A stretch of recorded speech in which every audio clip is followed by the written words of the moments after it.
to race here without them having to repave it.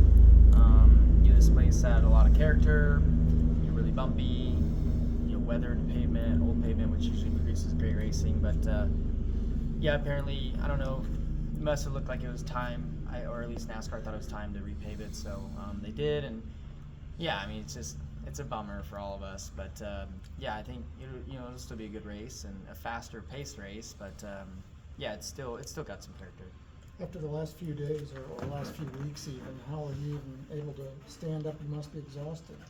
No, I mean, everybody thinks that, but it's really not. I mean, I got more sleep in Indy than I do a normal week. So, no, I mean, even the travel's not bad.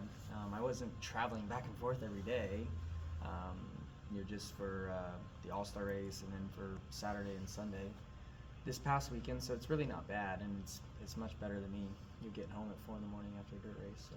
How stressful, or was it to the point of being maddening Sunday, what you endured at both places? Yeah. I mean, it was a lot of emotions, mostly sad, but then mad, some more sad. So yeah. Are you going to do that again? I would love to. It was a great opportunity, and if I got to do it again, I would just hope that the weather's a little better. Kyle, I'll tell you this. So I'm Philip. I work for the Des Moines Register, and I went as a fan to qualifying into the Indy 500. And the scene of fans around you, it kind of reminded me of Tiger Woods at the peak of his fame, to be honest. The screams, the cheers. I know that you're bummed about the way that things turned out on Sunday, but have you had any time to reflect on and appreciate the 500? Yeah, I mean, for sure. I had a fantastic experience there from every day of practice and qualifying, as you mentioned, and I mean, even the race day, is cool to look around and get to race in front of 350,000 people. Have all my friends and family there and all that, and a lot of people from Hendrick Automotive Group, and some from Hendrick Motorsports. And then, yeah, I mean, the fan support was incredible. So just didn't quite to get into the right mood to be able to enjoy it on Sunday, but up until then, yeah, I mean, it was crazy. I mean, I felt like, the whole world, whoever may have been paying attention in Indy 500 was rooting for me. So that felt really good. And about Iowa,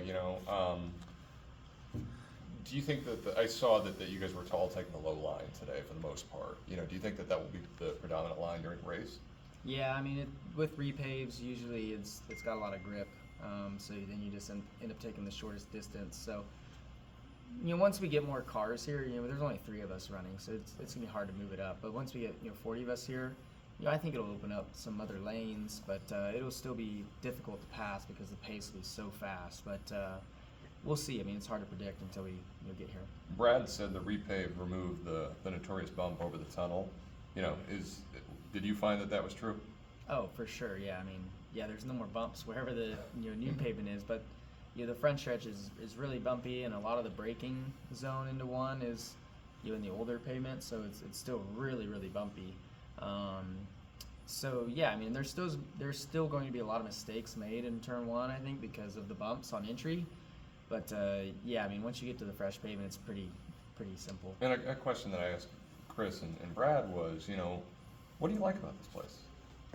I don't know. I mean, I haven't got to race really on this new pavement, so I don't know. Like, I had a lot of fun out there, running fast laps, but it would have been probably hard to pass, just like every repave is. So I don't know. I love Iowa, close to Knoxville, so it's good.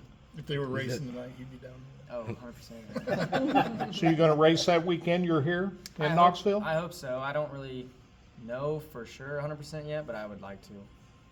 I'll ask you what I asked your 2 peers who were here. What did you think when you found out that Iowa got a cup race? I was stoked. I was happy. We've all been wanting a cup race here for a long time, and I'm not sure the reasonings behind why we didn't, or even why we have one now, but just happy to get to race in front of some great Midwest fans. There's been a lot of talk surrounding you and a potential waiver to get into the playoffs for NASCAR. Do you have any thoughts on that, and have you had any of those conversations with people from NASCAR? I personally haven't yet, but kind of just at this point, I'm just fresh off of trying to race it, so at this point, just kind of letting the team handle it. I know they're probably getting ready to go through the process of all that. If I can pick your brain for a second, you mentioned Knoxville. Why do you think that Iowa's a little bit of a racing hub in the Midwest? Well, I mean, because you got Knoxville Raceway, you got the National Sprint Car Hall of Fame, you've got the biggest sprint car race in the world there. So, really, besides Knoxville, sprint car racing is not like that big. But Right. For August, Knoxville is where you want to be, where everybody comes from different countries and all over the world to be here. So, I don't know. I would consider more Pennsylvania, probably more of like the wing sprint car hub, but Knoxville is always going to be the premier facility, premier event, and it's got the Hall of Fame there too. So nothing will ever top Knoxville Raceway. You're going to go for your third Knoxville Nationals crown in August? I don't even know, because we're back at Richmond now, so it kind of hurts my logistics, and so it was tough to do it a couple years ago from Richmond, so we'll see. I would love to, but last time qualifying to get done till like 6 o'clock Eastern, and then or even later maybe, and then I had to fly there. And I think I had landed, got to the track like when the B main was getting ready to go out. So I'm not sure. Do you have any forms of racing left that you haven't done that you'd like to do? I'm sure there's something out there. There's big events that I would like to do. I've ran sports cars and I ran pavement sprint cars and stuff like that. But like, Little 500 would be pretty awesome. Le Mans someday would be cool. But while I'm a full-time Cup Series guy, I can't really do any of that. So, but yeah, someday I would like to get to do some more stuff. Told me at Bristol a few years ago you didn't want to get in a big block modified. Is that still true? Still true. Yeah, no, nothing really against it. I don't know. It's not at the top of my list right now. How much more dirt late model racing are you going to do this year? I don't know. I've kind of tried to scale back a little bit.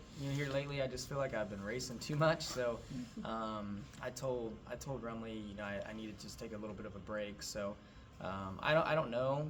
I don't know when I'll get back in a late model. It could be a couple months. It could be in a few years. It could be never. So, I just was kind of stringing myself too thin there for a little bit. So, I just needed to. I need to kind of focus on family and the job and all that. Thanks, Kyle. Appreciate you Thanks, taking Kyle. the time. Good.